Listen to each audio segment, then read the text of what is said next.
ហើយបញ្ហាមួយទៀតប្រាក់ខែរបស់ខ្ញុំដូចជាប្រាក់ខែរបស់ខ្ញុំគឺមានតិចជាងសមាជិកសភាគឺដូចជា4 លាន 6 សែនតែប៉ុណ្្នឹងទេក៏ប៉ុន្តែការខុសគ្នាវានៅត្រង់នេះសមាជិកសភានិងសមាជិកព្រឹទ្ធសភាមានប្រាក់ខែខ្ពស់ជាងក៏ប៉ុន្តែការធានារ៉ាប់រងគ្រប់បែបយ៉ាងទាំងអស់គឺខ្លួនឯងជាអ្នកទទួលទាំងតម្លៃសាំងទាំងតម្លៃស្អីៗទាំងអស់ហើយសម្រាប់វាវត្តរបស់ខ្ញុំវាតិចមែនក៏ប៉ុន្តែមធ្យោបាយបម្រើការទាំងអស់គឺរដ្ឋត្រូវទទួលបន្ទុកឲ្យខ្ញុំឧទាហរណ៍ខ្ញុំទៅប្រជុំអាស៊ានអញ្ចឹងបើឲ្យខ្ញុំយកប្រាក់ខែ4 លានរៀលទៅទិញរបស់វានោះខ្ញុំទៅមិនបានអញ្ចឹងរដ្ឋត្រូវទទួលក៏ត្រូវឲ្យខ្ញុំសមាជិកសភាក៏សភាទទួលក៏ត្រូវដែរទោះបីថាប្រាក់ខែខ្ពស់ជាង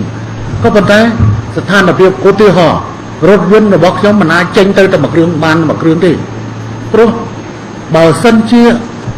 ខ្ញុំត្រូវការគេធ្វើឃាតឬក៏ឡានបុកស្លាប់រដ្ឋាភិបាលតែមួយត្រូវរលាយព្រោះរដ្ឋធម្មនុញ្ញបានកំណត់ថាប្រសិនបើតំណែងនាយករដ្ឋមន្ត្រីត្រូវនៅទំនេរជាស្ថាពររដ្ឋាភិបាលរាជរដ្ឋាភិបាលមួយនឹងត្រូវបង្កើតឡើងវិញអញ្ចឹងដូច្នេះឧទាហរណ៍ខ្ញុំទៅឡានមកជួអញ្ចឹងឡានមកជួហ្នឹងបើឲ្យខ្ញុំយកតែលុយទៅចាក់សាំងឡានមកជួហ្នឹងវាអស់ប្រាក់ខែខ្ញុំបានអីស៊ីអញ្ចឹងទេខ្ញុំប្រាក់ខែតិចក៏ប៉ុន្តែមកជួបាយសម្រាប់ប្រល័តរបៀបឲ្យខ្ញុំវាមានច្រើនដូច្នេះប្រាក់ខែរបស់ខ្ញុំគឺល្មមគ្រប់គ្រាន់ដើម្បីនឹងខ្ញុំអាចរស់បានហើយកូនចៅខ្ញុំក៏តែពីអ្នកប្រិយប្រពន្ធហើយនឹងមានចៅមួយស៊ីមួយចំនួនតែប៉ុណ្ណោះហើយក្រៅពីនោះគឺគេស៊ីរបស់គេកូនចៅរបស់ខ្ញុំគេមានរបស់គេហើយជួនកាលគេកាន់សឡកាន់មហូបអាហារយកមកឲ្យឪពុកម្ដាយរបស់គេទទួលទានផងដូច្នេះនេះជាចំណុចបើលោកចង់ដឹងប្រាក់ខែហើយប្រាក់ខែខ្ញុំមិនពោះប្រហែលទេណាប៉ុន្តែយើងមានមធ្យោបាយមួយគឺរដ្ឋទទួលខុសត្រូវទៅលើ